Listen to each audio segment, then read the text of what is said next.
I'm Alec Hogg from biznews.com. Miles van der Molen, the chief executive and founder of Cemair, is with us at an incredible time, really, for your industry, Miles. The Cemair's suddenly become the third biggest airline in South Africa.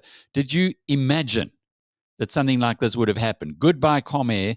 South African Airways, a shadow of its former self, and here you are, an independent and a serious player in the market. Absolutely unprecedented times, and so many things over the last 3 years I couldn't have imagined. We did have an idea that the industry previously was on an unstable and unsustainable footing. There's a lot of artificial funding, and the trouble that we've seen with some of the major competitors in the market does peak date COVID. Comair was restructuring before the pandemic. SAA was in business rescue. SA Express had stopped operations, and Mango was rumored to be in distress. So that is from the good days, the solid days before COVID, that those situations arose. But of course, the weight of COVID was too much for them to bear. So it was going to happen anyway, just perhaps COVID accelerated it. Indeed, we always took a view that eventually there would have to be a big correction in the market. We didn't expect it to change so fundamentally within a couple of years, but yeah, a change was coming. I can remember hearing somebody, an astute guy, saying all of this concern about subsidizing South African Airways or bailing out South African Airways is really taking from the poor, because we're taking taxpayer money to put into an industry where, or into a company which is unsustainable. And in fact, by making those subsidies, we are enabling people, the richer people, to fly more cheaply. Are you seeing the impact of that now that the subsidy's gone there? And we'll talk about Comair in just a moment. But are prices of air tickets coming to a more economic level? Absolutely, effectively, every seat was subsidised by the taxpayer, with continual bailouts being provided to the state carriers. And that did have a very negative effect on the industry in general, because everybody else was, effectively funding your competitor, and there was a lot of downward pressure on fares. So the market loved it because you could fly for less than less than it cost effectively, but ultimately it wasn't going to be sustainable and had to unwind at some point. So I do agree with that. Mm. And where are we right now? Have fares risen significantly or to a level where it is profitable to run an airline in South Africa? I believe fares probably need to increase a little more. We have a huge cost base increase. So we record high fuel prices and various other costs have increased. So the fares have risen, but I think there's probably more room for them to increase before you have a properly sustainable and investable airline industry, which is really where we need to get to. So you can't go out there to investment bankers now and say, raise a whole lot of capital. We have come through difficult times as an independent. We can now expand aggressively. You wouldn't be in that mode at the moment. At the moment, the shock of Comair's closure is still very much at the forefront of everybody's mind. So it wouldn't really be in the. We certainly aren't seeing that right now. I think in 6 months to a year, some ease will return and some confidence, and then hopefully we'll see some investment opportunities sort of presenting themselves. What happened to Comair? Was it mismanagement or just circumstance? I don't know the details, and I'm very wary of commenting things that I don't have full knowledge of. Just from a market perception, they had a lot of capacity in the market at very low prices, and they continued with that strategy from when they returned to the market after their initial COVID lockdown grounding, and kept at it effectively with too much capacity and a rising cost base. So we were foreseeing a big issue there. We thought it might be a major downsize in the fleet, but we had started acquiring equipment late last year and early this year for the next phase, which we believed was coming. When you say acquiring equipment?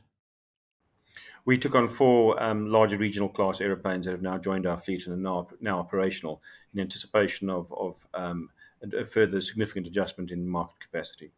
So how big is Cemair now? So we have 25 aircraft and around about 350 employees at this stage.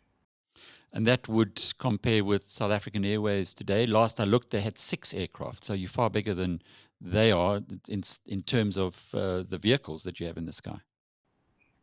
It's not quite a fair comparison because their aircraft are larger than ours.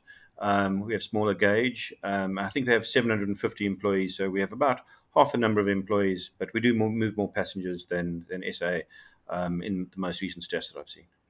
That means it's going to be a heck of a job for the new South African Airways owners, given that they've agreed to put billions of rands into the company, and yet they've got double the employees of an airline like yours, which moves more passengers. They certainly have some headwinds to face. Again, we don't know the details, but what we've heard in the market is that their cash burn continues to be an issue. And 3 billion rand sounds like an enormous amount of money, but airplanes can consume money at a remarkable rate. So it can be spent faster than you'd like. So those politicians who are whining about somebody coming in and rescuing South African Airways or getting a gift, perhaps are on the wrong page. The South African Airways technical division has a lot of fixed property. That complex of theirs around Airways Park is enormous, and it's a lovely facility. So there probably are pockets of value, but to make South African Airways profitable is a slightly different question. As far as Cemair is concerned, you've managed to hold out and to continue during times when the competition were subsidized. And that's now blatantly obvious by what happened at South African Airways and then the departure of Comair. How did you do that? We've always been very conservative. We've had multiple income streams, so we had work outside of South Africa, which was higher yield, where we would do dedicated operations for oil and gas and humanitarian organizations in some of the harshest spots in the world. We've always been very conservative with our gearing, and we have had to push people harder than I think those corporates needed to in order to stay in the game. But it has certainly been quite tight. If we only relied on the domestic schedule market, we wouldn't have been able to survive. There's no doubt about it. So you've had to be very entrepreneurial. Indeed, indeed. And through COVID as well, we found ways of keeping income streams or developing new income streams that we were never involved in before. For example, repatriation flights, that sort of thing. Um, uh, to survive, you have to be quite wild in this environment. And how does the airline industry stack up now, the market shares today, as compared with, say, where they were 5 years ago?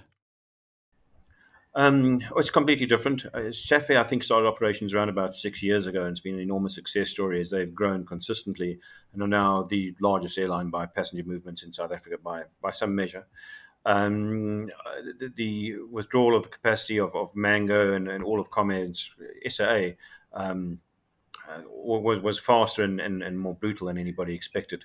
So it's a totally different marketplace. Where before the state carriers were large and in charge, and they have really been replaced by private carriers, primarily ourselves, Airlink and Safair, carrying that load now. When I have a look at the flights that I've been on myself, first of all, going to the airport, there's just as many people, it seems, as there were before. But the flights nowadays are just chock a block. It's very hard to find a spare seat, whereas in the past you could find somewhere or a part of the plane where you would have no one next to you. Is this sending us a signal about an industry that's coming back to health? There's two aspects. There's load and then there's yield. So ultimately, you multiply the number of people you have by the average fare price, and that needs to cover the costs. The model that Safair, for example, uses, sorry, I'm just going to kill that, is their price to fill the aeroplane. So regardless of how many, what fare they can recover, they do manage to fill the aircraft by dropping the price and developing simulating demand. So the price can be full, sorry, the flight can be full, but may not be a profitable flight. And then peak flights, obviously, the yield is higher, and they average that out over time. So pricing models have also changed. It's not quite as simple as that.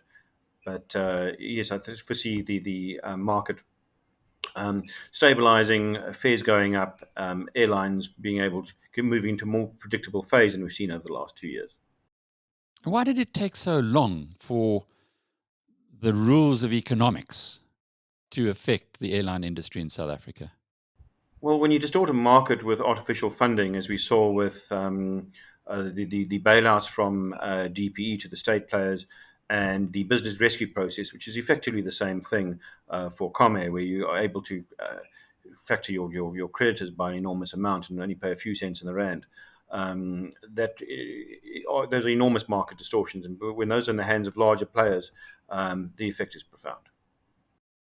And so now looking ahead for Cemair, We're on an aggressive growth path. As I said, we've taken on 4 aircraft so far this year. We have at least another 2 arriving within this year. And we intend to cement our position both domestically and regionally. Um, and we'll be a significant force in the next phase of South African aviation, we hope. will you be looking at the Golden Triangle, the Johannesburg, Cape Town, Durban routes? We're already on that. We operate 5 flights a day, Joburg, Cape Town, 3 flights a day between Cape Town and Durban, and depends on the day, but multiple flights Cape Town, Joburg as well. So we do have a strong presence on the Golden Triangle, and we intend to keep that and expand that. And where else do you fly to? We fly to our traditional markets. We had a lot of smaller destinations like Plettenberg Bay and Margate that were our original, our launch destinations, in fact. We fly to Bloemfontein and Kimberley, Hoedspruit. When Richards Bay returns, the airport's been closed for a couple of years. We intend to fly there. We fly to Port Elizabeth, Luanda, Lusaka, and Maputo at this stage. And you mentioned expanding in the Golden Triangle. Can you give us some idea of how that is going to work out? We have taken on CRJ 900s, 90-seat regional aircraft, and we're using those mostly on the Cape Town, Joburg, and Cape Town, Durban legs.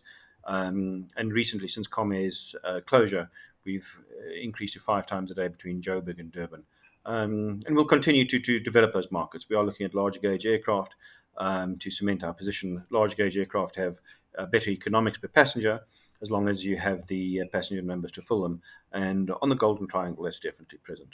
And then we'll deploy the smaller regional class aircraft to the smaller cities and the regional destinations. Do you use Lanseria? We don't. We were based out of Lancero until 10 years ago, and we moved our operation to Tambo. We didn't find it really suited our operation. I ask this because Comair was a high percentage of the traffic out of Lanseria. The CEO told us this a little while ago. And I was wondering if they were looking for more through flow, they might be in the market for giving some pretty good deals to an airline like yours right now. To operate out of 2 airports that aren't too far from each other does have a cost impact. And Lancero works well for point-to-point traffic. So, when Joburg is your destination from Cape Town and you aren't expecting to travel on from there. Whereas our model with regional class aircraft, we have a high number of connecting passengers. So flying into the busier hub is been more successful for us.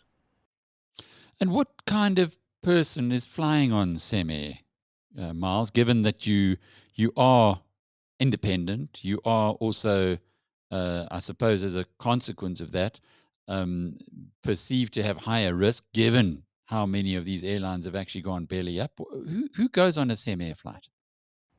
We have an enormous, very broad passenger collection of passengers. So our destinations, such as Plettenberg Bay, is primarily a leisure market and a commuting market. People that live here for lifestyle reasons and need to travel to the economic nodes.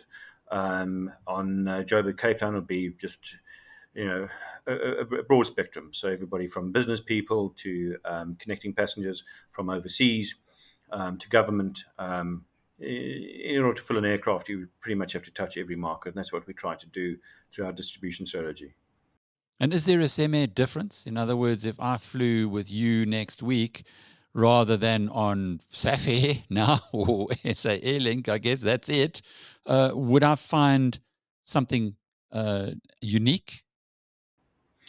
Oh, we're probably more similar to Airlink than we are to SAFE. SAFE is a low-cost model where it's very high density, and every product is effectively priced separately. With us, your bag is included. You are given drinks and snacks on board that are included in the ticket price. And generally, it's a sort of a gentler experience, but the cost is slightly higher. Whereas as the low-cost model is very cost-effective, but really stripped down to the bare bones. I've been thinking about this as far as the business market's concerned, and particularly when we look at business community members who don't mind paying a little more, but they do like a little extra. Uh, is now that SAA and British Airways franchise have gone, or certainly aren't really operating anywhere near what they were in the past, isn't that a big opportunity, the business class fares? It is. The aircraft we have don't actually have a business class section, but we do have a service differentiation, and we do have other value adds like a loyalty program to encourage people to return. Also, regional class airplanes, because they're smaller, they're a lot quicker to get on and off of. So people that travel regularly recognize that, because if you've ever been in row 33 of a 737-800, you do know that when you pull up to the gate, you've got 15 minutes before you even stand up. Whereas a 50-seat regional class aircraft, you're on and off in 5 minutes. So there are lots of ways we can bring value to the customer, and frequent travelers also like option of more frequency, and small aircraft can be easier to do that in. And you are increasing the number of flights now. You said We you are increased to indeed. 5 Joburg, Cape Town. What were you at? We track the market, so there's a seasonal component, and then there was the competitive component. But at times when there was just a vast overcapacity in the market, we chose to withdraw and conserve our resources for a time like now, which we foresaw. And staff? Presumably, there's a heck of a lot more people in the airline industry available to be employed than there were a few years ago. Yeah, sadly, a lot of people have lost work in the industry. We have grown significantly in the last year. We've taken on approximately 200 people as we saw the post-COVID growth. That is only a drop in the ocean of the number of people that entered the job market.